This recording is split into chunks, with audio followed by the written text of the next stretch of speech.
Sa mga pader ng isang matayog na gusali, sa Bonifacio Global City, nakatago ang isang mundong puno ng sikretong kompetisyon, tsismis, at galit.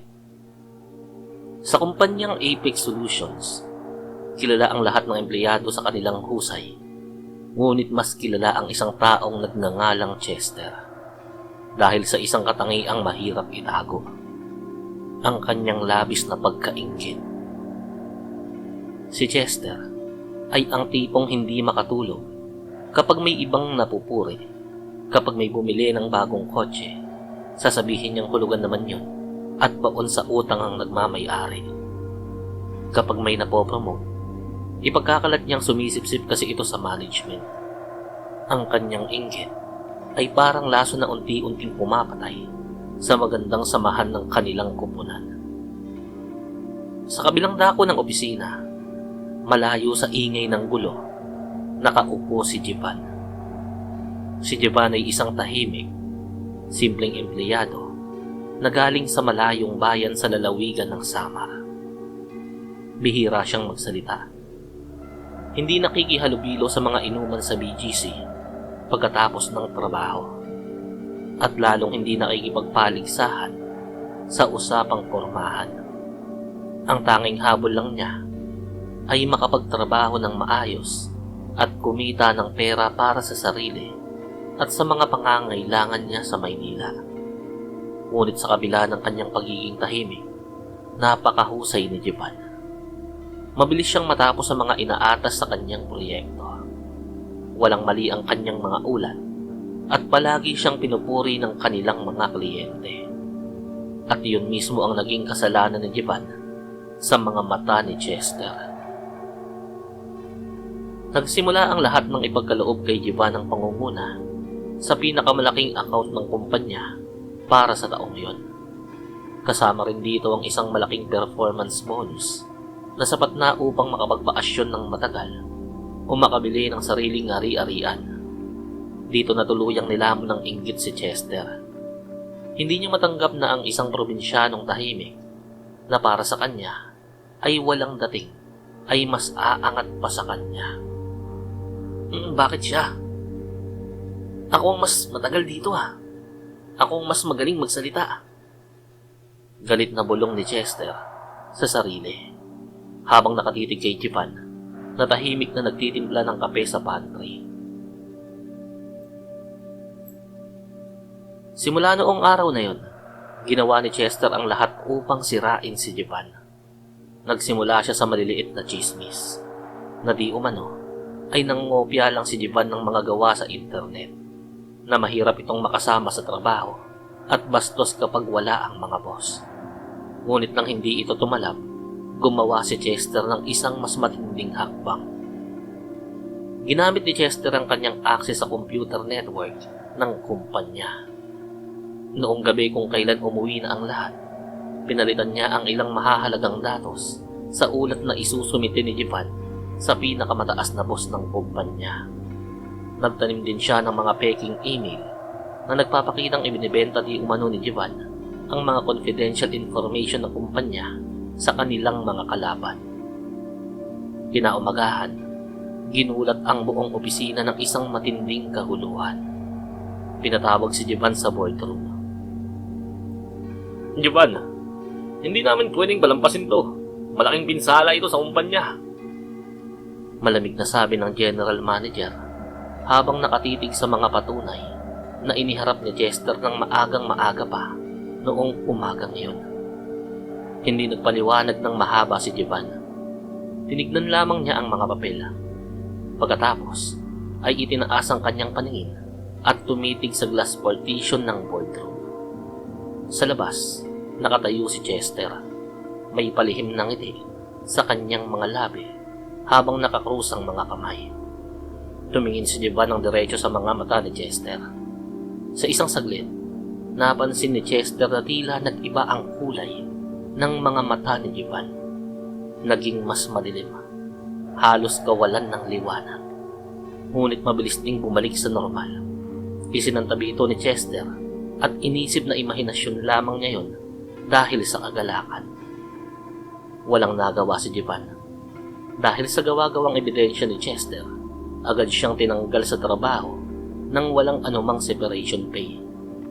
At binantaan pa na kakasuhan kung muling magpapakita sa gusali. Inipon ni Jevan ang kanyang mga gamit sa isang maliit na kahon. Habang naglalakad siya palabas ng opisina, lumapit si Chester na tila baga nag-aalala. Ngunit may pang-aasar na tono. Pare, pasensya ka na ha. Trabaho lang. Sayang naman ang galing mo.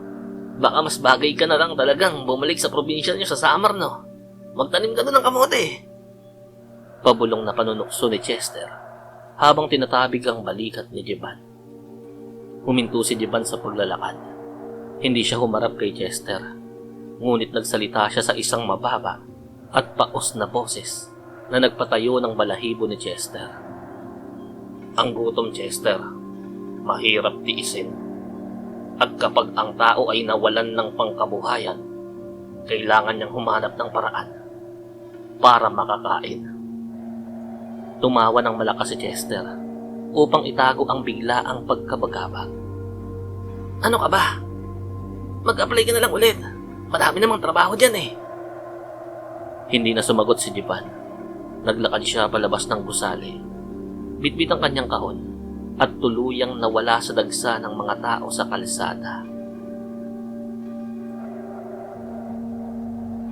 Lumipas ang 2 linggo. Pakiramdam ni Chester ay siya na ang hari ng opisina. Siya ang umawak ng account na dating kay Jevan. At bagamat nahihirapan siya sa mga gawain, masaya siya dahil wala na ang kanyang kinaiinggitan. Ngunit may isang bagay na hindi alam ng lahat tungkol kay Jevan. Si Jevan ay nagmula sa isang lumang angkan sa kaibuturan ng kagubatan ng San George sa may Samar.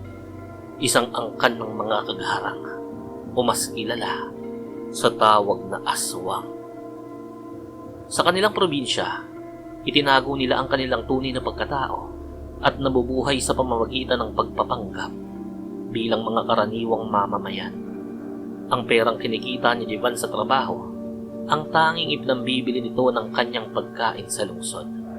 Mga sariwang karne sa palengke na itinutono niya sa kanyang panlasa upang hindi na kailangang makapambiktima ng mga tao. Ngunit ngayong wala na siyang trabaho, wala na siyang pambili ng pagkain. Sa loob ng 2 linggo, pilit niyang pinagkasya ang natitira niyang ipon. Ngunit mabilis itong naubos sa mataas na renta at mga bayarin sa Maynila. Nagsimulang kumalam ang kanyang tiyan. Ang matinding gutom ng isang aswang na matagal na ipit sa katawan ng isang modernong tao ay tuluyan ng sumabog. Ang kanyang pandama ay nagising. At sa bawat pagtibok ng kanyang nagugutom na puso, isang pangalan lamang ang isinisigaw ng kanyang dugo. Chester. Isang Biyernes ng gabi, galing sa isang party si Chester kasama ang ilang mga kliyente.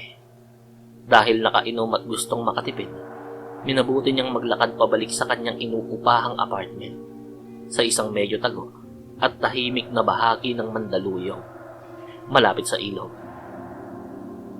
2:00 na ng madaling araw, ang kalsada ay balot ng makapal na dilim at ang tanging liwanag ay nagmumula sa isang punde at kumukurap-kurap na ilaw sa poste.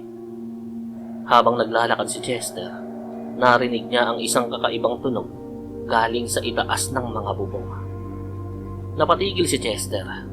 Lumingin siya sa paligid. Ngunit wala siyang nakita kundi ang mga nakaparadang sasakyan at mga lumang posteng mabilis mag-itim ang anino. Pusa lang siguro yon, bulong niya sa sarili habang pinalalakas ang loob. Nagpatuloy siya sa paglalakad, ngunit ang tunog ay lumakas at tila lumapit, bago naging mabagal at mahina. Ayon sa mga lumang paniniwala sa Samar, kapag ang tunog ng aswang ay mahina at malayo sa iyong pandinig, ibig sabihin ay napakalapit na nito sa iyo. Biglang bumagsak ang temperatura ng hangin. Amoy malansa at amoy napapanis na dugo ang biglang humahampas sa ilong ni Chester. Sa gitna ng kalsada, ilang metro ang layo sa kanya, may isang taong nakatayo sa ilalim ng kumukurap na ilaw. Nakatungo ito, nakasuot ng pamilyar na itim na jacket. Sino yan? Kinakabahan at gulat na tanong ni Chester, habang pilit na iniaayos ang kanyang paningin dahil sa tama ng alak. Dahan-dahang itinaas ng taong yun ang kanyang ulo. Si Jevan. Ngunit hindi na ito ang Jevan na kilala niya sa opisina. Pumuti ang buong mga mata nito. Walang itim, walang buhay. Ang kanyang balat na dating kayumanggi ay naging kulay abo at tuyo na parang balat ng bangkay. Ang kanyang mga kuko sa kamay ay humaba, naging maitim, at matutulis na parang mga kutsilyo. Jevan, ikaw ba yan? Nauutal na tanong ni Chester. Nagsimulang lumamig ang kanyang pawis. Anong trip mo? Naka-costume ka ba? Kung galit ka pa rin dahil sa nangyari sa opisina, pwede natin pag-usapan. Sinabi ko na sa iyo, Chester. Ang boses ni Jevan ay hindi nagmumula sa kanyang lalamunan, kundi sa pader ng kanyang dibdib. Parang dalawang batong nagkakatipakan. Ang gutom ay mahirap tiisin. Sa isang iglap, bumaluktot ang katawan ni Jevan sa isang paraan na hindi kayang gawin ng tao. Narinig ang lagutok ng kanyang mga buto habang lumalaki at umahaba ang kanyang mga binti at braso. Ang kanyang muka ay humaba at ang kanyang labi ay napunit hanggang sa mga tenga upang bigyan daan ng matutulis, naninilaw na mga ngipin na tumutulo ang malapot na laway. Nawala ang pagkalasing ni Chester. Napalitan ito ng purong katatakutan. Napaupo siya sa semento habang nanginginig ang buong katawan. Diyos ko, anong klaseng nilalang ka ba? Sigaw ni Chester habang pilit na gumagapang pabalik. Dahil sa pagkainggit mo, nawalan ako ng trabaho. Nawalan ako ng pambili ng aking pagkain. Saad ng halimaw, habang dahan-dahang naglalakad patungo sa kanya. Ang bawat takbang ng mga kuko nito sa semento ay gumagawa ng nakakatakot na tunog. Dahil sa'yo, kailangan kong bumalik sa lumang paraan ng aking lahi. At ikaw ang magsisilbing pangbayad sa lahat ng ginawa mo. Sinubukang tumakbo ni Chester. Tumayo siya at buong lakas na tumakbo patungo sa pangunahing kalsada. Ngunit bago pa siya makalayo ng 3 hakbang, isang mabigat na bagay ang bumagsak sa kanyang likuran. Lumagabak si Chester sa kalsada. Nawalan siya ng hangin nang ipatong ng halimaw ang malaking paa nito na may mga matutulis na kuko sa kanyang likod. Napasigaw si Chester sa sakit nang bumao ng dahan-dahan ng mga kuko ng aswang sa kanyang laman. Jevan, patawad. Ibibigay ko ng trabaho sa'yo. Sasabihin ko ang totoo sa... Pagmamakaawa ni Chester, lumuluha at lumaraing sa matinding takot. Dumukwang ang halimaw. Ang mabahong hininga nito na amoy nabubulok na bangkay ay pumuno sa pang-amoy ni Chester. Huli na ang lahat, Chester. Ang inggit mo ang nagdala sa iyo rito. At ang inggit mo rin ang magpapakain sa akin ngayong gabi.